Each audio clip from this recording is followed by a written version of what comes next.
प्रसिद्ध ज्योतिर्लिंग महाकाल मंदिर में सावन शुरू होते ही रात 12 बजे से श्रद्धालुओं की भीड़ लगी रही। तड़के 3 बजे गर्भगृह के कपाट खोले गए। इस दौरान शिव भक्ति के श्रावण मास में आराध्य की एक झलक पाने को लालायित दिखे भक्त। भस्म आरती में दर्शनार्थियों के लिए चलित दर्शन व्यवस्था की गई थी। वैसे तो पूरे साल ही बड़ी संख्या में श्रद्धालु जन विश्व प्रसिद्ध भगवान श्री महाकालेश्वर के दर्शनों के लिए आते हैं, लेकिन श्रावण मास में यह आंकड़ा दुगना से भी अधिक हो जाता है। शुक्रवार से श्रावण मास की शुरुआत हुई है, जिसके चलते रात 12 बजे से श्रद्धालुजन मंदिर पहुंच गए थे। तड़के 3 बजे गर्भगृह के पट खोले गए और भगवान को हरिओम जल चढ़ाया गया।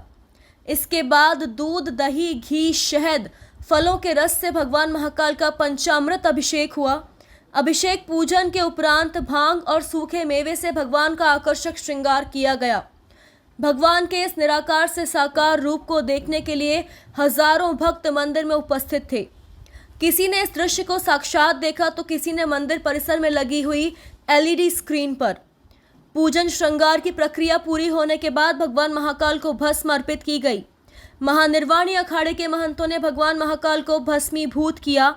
भस्मीभूत होने के बाद सुबह की पहली और प्रसिद्ध भस्म आरती आरंभ हुई।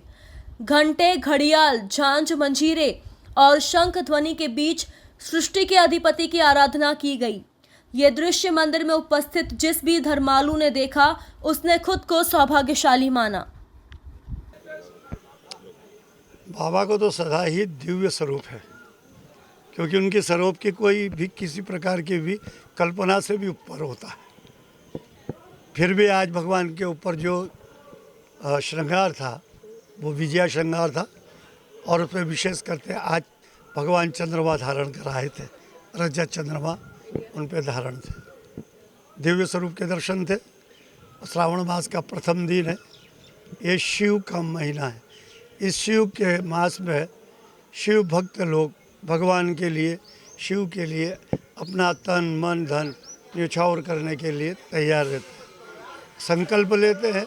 महीने महीने भर तक अन्न जल का त्याग होता है, चपले त्याग होती है, कई प्रकार की तप और तपस्या होती है, कई प्रकार की पूजा पद्धति होती है। हजारों लीटर दूध चढ़ाना, दही चढ़ाना, सवा लाख बिलपत्र भगवान पर अर्पण करना, पार्थिव पूजा करना, ऐसे कई प्रकार के संकल्प इस मास में लिए जाते हैं। और चातक का जब अब पूर्ण होते हैं तो उसे पूर्ण फल की प्राप्ति होती है। कई लोग जो यज्ञ यज्ञादि न कर सकते हो तो ये श्रावण मास के अनुष्ठान यदि कर लेता है तो उसे उसके फल की प्राप्ति हो। महाकालेश्वर में प्रथम दिन था, भव्य आरती, भव्य श्रृंगार और भव्य भगवान से प्रार्थना, और भगवान से प्रार्थना के साथ सभी का कल्याण हो, देश का कल्याण हो, समाज का कल्याण हो, और सबसे बड़ी बात शिव भक्तों को सदा सद्बुद्धि दे और वो शिव के प्रति अनन्य भक्ति में लिप्त रहे। यही हमारी कामना है, यही भगवान से दुआ है।